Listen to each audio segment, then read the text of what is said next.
just working hard trying to make ends meet, putting that time in, driving an hour to work and take about 2 hours to get home. So I need that time out, that kind of like cool off time. So a lot of times I done mess with my RC cars and started doing a little tuning and a little testing. And I love the weekend. That's really, really the time that I can kind of like have my me time. But anyway, enough for that. So what's up, everybody?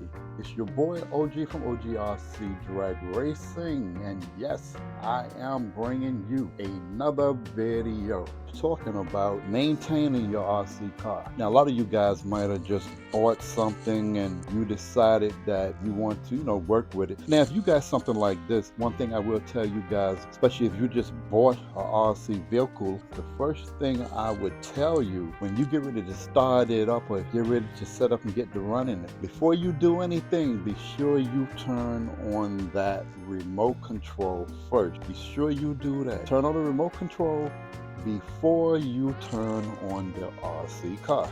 Now, I don't have a battery in this one. I don't really think I need a battery. I got some batteries laying over on the table, but I don't have a battery in it. I just want to kind of like talk to you about getting set up, getting started, and also some of the do's and the don'ts and the safety of dealing with your RC car, especially if you are new to this. I'm gonna just take the top off, and there is no battery or anything like that in it. I didn't put a battery in. But anyway, this is something like what you probably would see, especially if you got the entry-level drag racing vehicle, or either entry-level RC car. Anyway, now I already talked about starting it up. You would first start off with your remote control. You would turn it on, and then from that point, you would go and hit that power button, which I'm going to just focus in on it. You would hit that power button. In other words, you would push the power button. Now, you would have a battery connected in. We're going to just pretend like there's a battery connected in, because I don't want to connect the battery. I'm just doing this, just giving you a little idea on how to get set up. You would have your battery in here. Once you got the battery in, you would hit that power button to turn it on. Now, you would have the car, of course, down on the floor. You wouldn't have it up here on the table, you would have it on the floor. Now what you would do, first of all, you would just turn the steering a little, see which direction the wheels are turning, make sure the wheels are turning in the right direction, and then you would give it just a little small bump.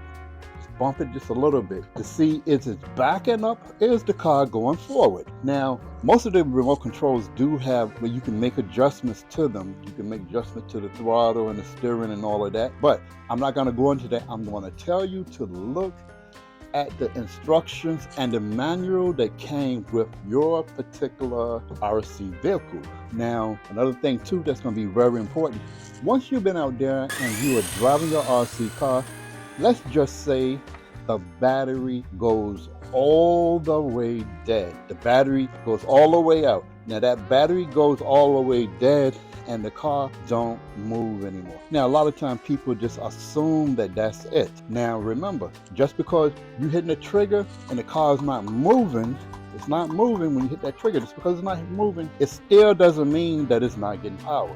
The battery is connected, it is getting power, even though it's not moving because the battery is too low. Now, what is happening? The servo is still getting power. So that means you are draining that battery way below what it should be. Now, what winds up happening when you drain the battery down too low, the charger cannot pick the battery up. It would not charge it if it's drained below what it should be. So if you got one of these batteries and you got it connected in and you drain it below what it should be, you may have a problem getting it charged with the charger. So be mindful of that. And also I would recommend, even if the battery don't go dead, but you are finished using that RC car for the day, be sure you disconnect the battery. Even though you power it down, disconnect the battery. But anyway, let's go on to the next thing. Let's just talk about tools. Tools play a very, very important part. You're gonna need some tools. You're definitely gonna need tools, and that plays a very important part. You need tools to be able to get this up and running. You need tools to service whatever you got to do. You might want to take the wheels off or whatever might happen. And also, depending on where you at and dealing with RC cars, like I have wires.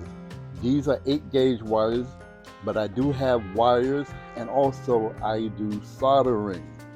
Now, if you guys are just getting started into this, you might not be doing soldering yet, but I will go over the safety of dealing with solder. Now, if you are dealing with a higher end car, like something like this one back here, you might have had to solder your own parts on. You might have had to solder your cables, and you might have had to solder the battery posters and the ESC wires and all that. You might have had to solder. Now, you might have had to use something like this. Now, using something like that is very important that you be mindful that when you are soldering, always use some sort of PPE. Use some sort of face mask, dust mask. Be sure you wear that. Because some of the soldering iron, solder wire do contain lead, and you don't want to be breathing in lead. I would recommend to do it in a basement or somewhere that you're not around the rest of the family. You don't want people breathing in that smoke that may come from that soldering iron. And neither do you want to breathe it in. I also recommend, if you can, have some sort of exhaust or have a fan blowing the smoke away from you. Try to avoid the smoke getting into your face when you are doing soldering. Also, another thing that you might be doing, you may be doing some painting. And that's another thing I would say you need to use a face mask, and if all possible, use also some eye protection. I think eye protection is good. But if you are doing painting, you will need to protect yourself. Be in a well-ventilated area. Preferably, I would say, try to paint outside, avoid painting on the inside around the rest of the family. Now, another thing I would say also is battery charging. If you are charging batteries, always be sure you stay around until those batteries properly charge. Do not leave these batteries unattended by any means necessary. Do not leave batteries unattended. When you are charging, do not just leave them laying around and not being attended, because it could be a fire.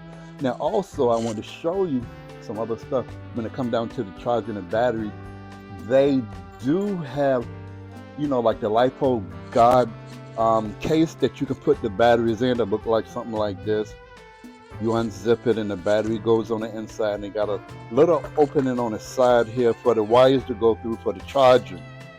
So you might want to look at something like this. It's not very expensive. Put your battery in here. You open this, put the battery inside this case. It's a zipper. It zips up. You put the battery inside this little pouch, and the charging wires and stuff come through here, then you can close it back up. Now, if the battery should blaze up or catch on fire or something, it is contained inside of this case. Now, I never experienced actually the battery catching on fire, so I can't tell you how well this works, but I do have this one, and I have one that's much larger. And I like to take any kind of precaution that I can when I'm dealing with stuff, because safety and my family's safety is very important. So I just wanted to put that out there to give you some idea of some of the things that you can do. I was talking about dealing with the soldering and the soldering iron and all of that type of stuff, but this is the soldering iron here, but there's another part to it. Now, a lot of times once you begin to deal with the wires, you might start doing something like this. Making your own wires, doing your own tips, and so you might wind up doing something like this, which you would need heat shrink tubings, which is these. I'm gonna open it up here so you can get a good look at it. But these are heat shrink tubings. So you would need something like this. Just want to give you the idea of some of this stuff that you would be using depending on what level that you are and what work you are doing. But if you're going to be doing something like this, then you will be using the heat shrink tubing.